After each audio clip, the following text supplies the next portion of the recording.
ბრუნდებით პირდაპირ ეთერში გიორგი გუგავასთან ერთად მოგესალმებით ბატონ გიორგი, დიდი მადლობა რომ იღებთ მონაწილეობას ჩვენს გადაცემაში. დღეს ვუსმენდით ღარიბაშვილის საკმაოდ ხისტ განცხადებებს მის ტრადიციულ სტილში და ბუნებრივია ყველას გვეჭდება კითხვა, როგორ პოზიციონირებდა ის თქვენი ინფორმაციით თავად შეხვედრაზე, გუშინდელ შეხვედრაზე, რა რეაქცია ჰქონდა, როდესაც მეხუთე პუნქტის შესახებ გააცნეს, სადაც რიგ გარეშე არჩევნებზე იყო საუბარი. საგამომშვიდობისას ამ საკითხებზე გადავიდოდეთ, მე მინდა თქვენი ტელევიზიის, თქვენი დამფუძნებლის დაბადების დღე მოგილოცოთ. ამ ტელევიზიამ მცირე დროში საკმაოდ დიდი ადგილი დაიჭირა საზოგადოების ობიექტურად ინფორმირებაში, თავისუფალი სიტყვისათვის ბრძოლაში და ამიტომაც ხდება ესეთი შემოტევა თქვენზე, თქვენ დამფუძნებელზე, მაგრამ დარწმუნებული ვარ, თავისუფლების იდეა გაიმარჯვებს და ამის გარანტიით თქვენი ტელევიზიაც არის. დიდი მადლობა. რაც შეეხება მის პოზიციონირებას, ბულკი როგორც თქვენ გამოთქმა რომ ბულკივით იყო ბუნებრივია არანაირი განსაკუთრებული რეაქციები მას არ ქონია პირიქით მისი თხოვნა იყო თუ არ ვწდები რიგარეში არჩევნებთან დაკავშირებით რომ ეს იქნება არ გახმაურებულიყო ეს საკითხი არ გასულიყო ხო საჯაროდ არ გასულიყო ეს საკითხი და ბადონი ევროპული საბჭოს პრეზიდენტისგან მიიღო ასეთი საკითხი რომ აქ 14 პერსონა იმყოფებაო და თუ თქვენ ამას შეძლებთ რომ აქედან ეს საკითხი არ გავიდესო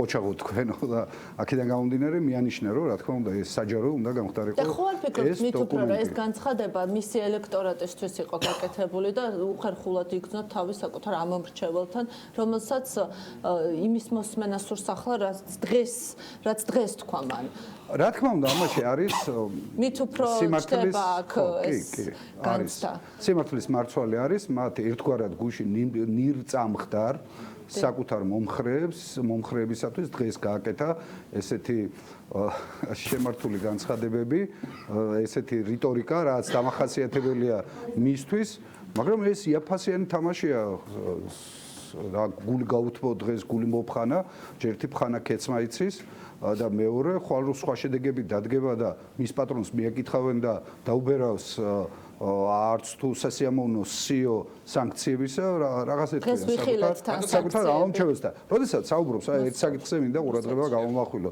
როდესაც საუბრობს ის წითელ ხაზებზე, ეს წითელ ხაზები ოპოზიციასთან კი არ არის გავლებული. ის ავლებს წითელ ხაზებს ევროპასთან. თავი რომ დავანებოთ იმას, რომ ჩვენი არჩევანი არის ევროპული გზა და ჩვენ ასოცირებული წევრები ვართ ევროკავშირისა, ამავე დროს ჩვენ გვინდა მთავარი დონორი იცით ვინ არის ამ პანდემიური კრიზისის დროს ევროპა იქიდან უყურებს ჩვენ ფინანსებს ვინ დაგვირდა რომ ვაქცინას თუ დაგვადგა საშველი ვაქცინა შემოვიტანო ისევ ევროპიდან უნდა შემოვიტანოთ ხო სად გვიპირებს გაყრას ივანიშვილი იმის კარტოფილის თუ კომპოსტოს სათხრელად ევროპაში გვიპირებს ისევ ხო ეს რას ნიშნავს რომ მათ ეუბნება ამას ეს ჩარჩო წარმოდგენილი პუნქტებისა რომელზეც შეთანხმება უნდა მოხდეს და სადაც თავარი პასუხისგებლობა აკისრია სწორედ ხელისუფლებას მომზადებული არის სწორედ ევროპული მედიაციის მიერ და არა ოპოზიციის მიერ შედგენილი პუნქტები ბატონი ევროპული საბჭოს პრეზიდენტი ჯერ შეხვდა ღარიბაშვილს მე შეხვდა ოპოზიციას მე ერთობლივი შეხვედრა მოხდა და მათ მიერ იქნა ეს წარმოდგენილი სადაც უმნიშვნელოვანესი საკითხები პოლიტპატიმრებიდან დაწყებული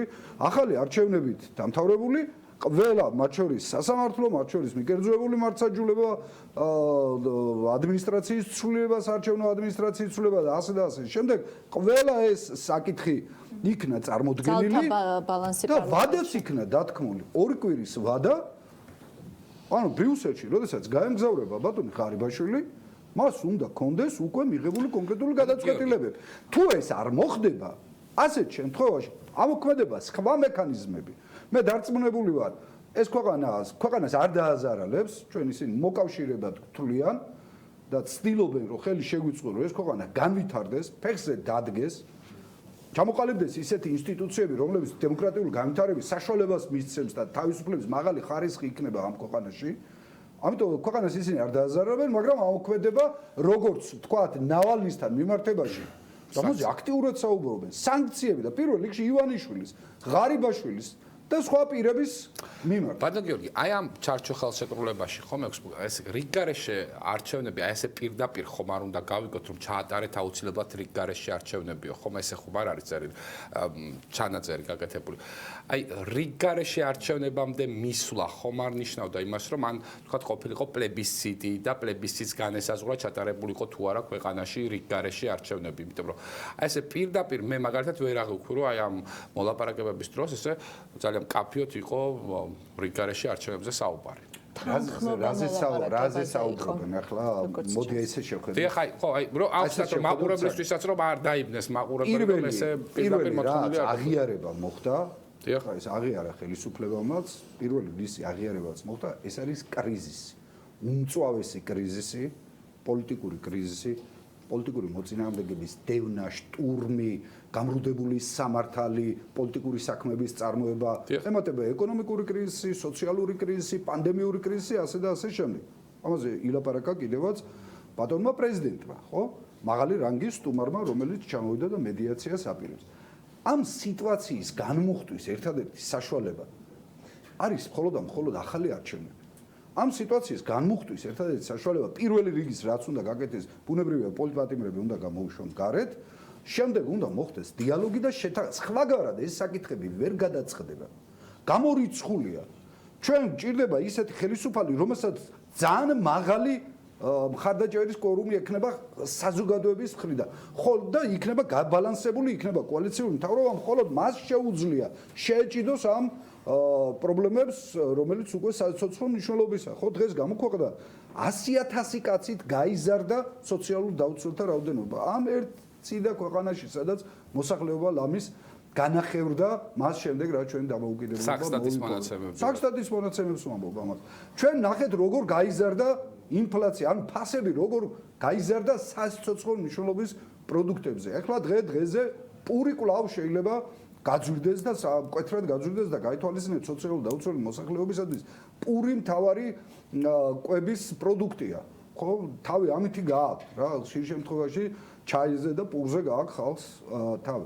ამიტომ ყველაფერს თავი დავანებოთ, ხო? აი თქვათ ოპოზიცია არ არსებობს.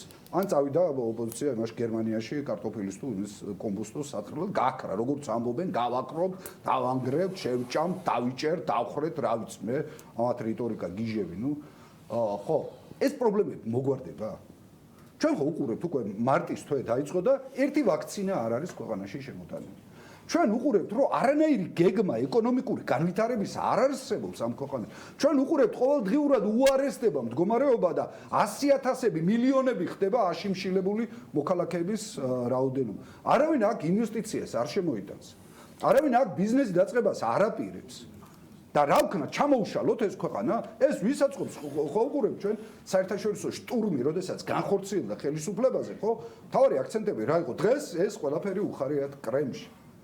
რადგან არ შემდგარი ქვეყანა ვიქნებით. კვაზი სახელმწიფოდ გადავიქცე, ჩამოიშლება და დამთავრდება ღარიბაშვილის თავისუფლება. ზუსტად აი ეს რასაც თქვენ ამბობთ, მოვისმინეთ ღარიბაშვილის თქვენ ეს აქციებიო და რო ყვირიანო რუსეთის მონებო ზუსტად კრემლს უხარიაო და რუსეთის წისქვილზე ასხამთ წყალსო და საბაბად გამოიყენა აქციები. მაგიდის აყირავება პრაქტიკულად ეს ჩათვალა ეს აქციები. ბრიყვი მიუშვენებასა თუ შეფლებასა, ახლა კონსტიტუციური უფლება მოქალაქეებისა. ხო, ევროპა ჩამოქცეული იქნება, რომ აქციები რო იმართება და ეს ერთ-ერთი უმთავრესი უფლება მოქალაქეებისა აქციების გამართვა, მით უმეტეს, როდესაც გაქვს ასეთი უსამართლო ქვეყანა, შერჩევითი გაუნდებლობა, ქვეყანა პრაქტიკულად სოციალური ფაშიზმის ნაირსახეობაა. ესე მუსოლინის ჰქონდა ესეთი გამოთქმა, მეგობრებს ყველაფერი დანჩენისათვის არსებობს კანონი. ახლა ნახოთ. აგერ ანტონი, რომელსაც აღდგომასავით მოძრავი დაბადების დღე ქონია, ყოველ წელს სხვადასხვა თარიღში ქონია, როგორ კომენდანტის საათის დროს ის და მის თანამეინახეები, ხელისუფლების წარმომადგენლები, როგორ იმხობდნენ თავზე ყველაფერს, სხვათა შორის ეს ხდებოდა იმ დღეს, როდესაც ნაციონალური მოძრაობის ოფისზე შტურმი მიმდინარეობდა აბა გავიდით ჩაულებრივი მოქალაქე, მათ შორის მე კომენდანტის საათი დაარღვევს და რა დღეს დაგვაყრიან, დაგვაჯარიმებენ, მეორე შემთხვევაში სისხლისამართლის საქმეს აღძრავენ და მოკლედ სრული კანონის სრული სიმკაცრით დაგჭიან და ესე უამრავი მაგალითებია, ხო? რესტორნებში კეიფობენ, გადაადგილდებიან, მათთვის შეზღუდვა კანონი, რაიმე ჩარჩო, წესი არ არსებობს, მათ შორის არ ზნეობრივი მით უმეტეს არ დახოლია თავიდან ძარღვი, ნამუსჩინდისის ძარღვი და არც აწუხებთ ესეთი განცდები არც აქვს, მაგრამ კანონის დადგენილი ჩარჩოები, რომელიც არსებობს და ფორმალურად ხო წერია, რომ კანონის წინაშე ერთნაირები ვართ ჩვენ ყველანი. ხო, უყურებთ დამოკიდებულებას. ბატონ გიორგი, ბოლოს მინდა შეგეკითხოთ, აი ორკვირიანი ვადა არის განსაზღვრული, შემდეგ შეხვედრა იქნება ბრიუსელში. რა მოლოდინები გაქვთ ამ ორი კვირის განმავლობაში? რა სერით თქვენ პირადად ელით თუ არა რომ გათავისუფლდება ორი კვირის განმავლობაში მაგალითად ნიკა მელია და ანუ რა პოლიტიკურად როდესაც აფასებთ, რა მოლოდინი გიჩნდებათ ამ ორი ძალიან კვირის მოკლედ რო განმავლობაში? უპასუხოთ და დავასრულოთ თუ გადაცემა. გონი შერჩენია და მე ვფიქრობ აქ გონზე და ახლა ამაც ნეობაზე და ის რომ ქვეყნის მდგომარეობას გაითვალისწინებენ და გულის შესტკივათ ან რა მამილიშვილები არიან, ეს რა თქმა უნდა ზღაპარია, აი ესეთი განცდები არც არავის არ აქვს. მათ არ აქვს და ჩვენ საიდან უნდა გქონდეს, მათ ქმედებიდან ყველაფერი ჩანს, რომ ანტიეროვნულს, ანტისახელმწიფოებრივს, ანტიადამიანურ ქმედებებს ახორციელებენ, მაგრამ დამერწმუნეთ, თუ ისინი ამას არ გააკეთებენ, აუცილებლად ამოქმედდება უმკაცრესი სანქციების სისტემა, ამას ამოქმედებენ და მე ვნახავთ უკვე რა ჩიტები გვეყოლებიან და რა ენაზე აჟღურტულდებიან. დიდი მადლობა. მადლობა გიორგი გუგავას, ახლა ისევ პირდაპირ ეთერში ვთავთ რუსთაველის გამზირს და ჩვენს კორესპონდენტს თეკლა ტაბადაძეს, სადაც გაშლილი კარვებია. თეკლა მოგესალმებით კიდევ ერთხელ. და დიახ, აი თეკლას ხედავთ კარავთან ზუსტად. ხო, კარვის წინ დგას თეკლა, ვინ არიან შენი რეპორტაჟის სტუმრები? გიორგი, როგორც იცით, დღესაც კიდევ ერთი დაანონსებული აქცია გაიმართა. აქციის მსვლელობის დროს კი სამოქალაქო აქტივისტებმა სცადეს პარლამენტის პიკეტირება და ასევე მოუწყეს სისხლის დერეფანი ქართული ოცნების დეპუტატებს, რასაც მოჰყვა დაპირისპირება და სამართალდამცავებმა 7 სამოქალაქო აქტივისტი დააკავეს. ამ კარავში იმყოფებიან ახლა სწორედ ის სამოქალაქო აქტივისტები, რომლებიც დაკავების შემდეგ ხელწერილის საფუძველზე განთავისუფლეს. ნიკა ნარსია არის ჩვენთან ერთად. ნიკა, რატომ დაგაკავეს და მე რამდენი დაკავება იყო ეს თქვენთვის?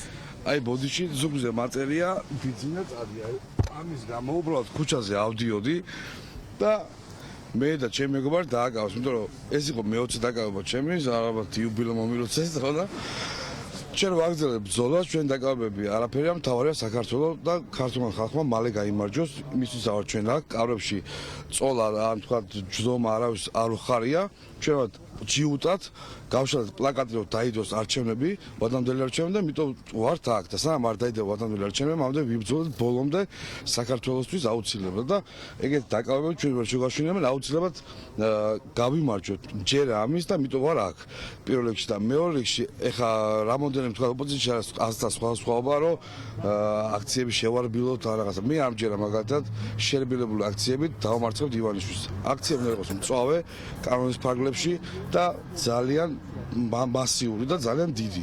ან გააგრძელებთ ისო პარლამენტის პიკეტირებას? რა თქმა უნდა, ჩვენი სამოქალაქო აქტივისტები და როცა იქნება თქვა ხალხის გამარჯვება, არა თქვა რომელიმე ერთი ან ორი ან ხუთი ლიდერის ხალხის გამარჯვება, ბევრი ხალხი გამოვა თვითონ გარეთ, თვითორგანიზებულად და გაიმარჯვოს, ამის შემდეგ დაიწყება სახელმწიფოს ნამდვილი მშენებლობა, რადგან მართლობა ქვემოდან ზემოთ არის ქვეყნის წარმატების პირველი ნიშანი. გასაგებია, თქვენ რატომ დაგაკავეს თუ აგიხსნეს და თქვენთვის მე რამდენი იყო დღევანდელი დაკავება?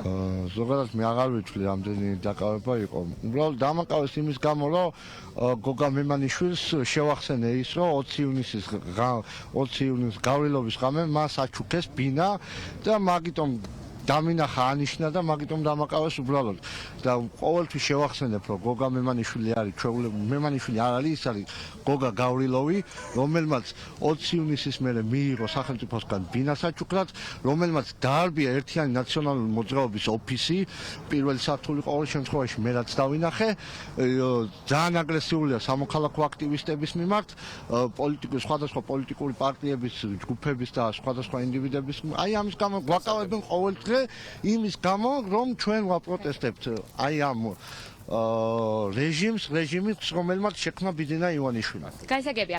ასეთია ვითარება ახლა პარლამენტის წინ კარავში 10-მდე ადამიანი იმყოფება ამ კონკრეტულ კარავში სამოქალაქო აქტივისტები, რომლებიც არაპირებენ შეარბილონ საპროტესტო ფორმები. მადლობა თეკლა ბოლო შეკითხვით მინდა მოგმართო ტემპერატურა როგორი არის კარავში რამდენად ვთქვათ კარავში შესაძლებელი არის იქ ღამის გათენება. აი ამ მით თბებიან სამოქალაქო აქტივისტები თუ ხედავთ კადრში ოპერატორს თხოვ განახოთ საკმაოდ ცივა აქვს აქ. ანუ ქურა არის ხო რამდენადაც ვხედავ. შეშის შეტანის ცდელობა გვახსოვს ბოლოს რითი დასრულდა გიორგი. მოკლედ კარგია რომ კარავში ტემპერატურა მაინც უფრო მეტად მოტეხილი არის და დადებითი ტემპერატურისკენ არის სასული და შესაძლებელია იქ ღამის გათენება. თეკლას ძალიან დიდი მადლობა გადავუხავთ იმისთვის რომ გვერდებოდა პირდაპირ ეთერში. ასეთი გახდა დღევანდელი პირველი ხაზი. ჩვენ შევხვდებით ერთმანეთს ხვალ. მადლობა რომ გვიყურეთ. ხვალამდე.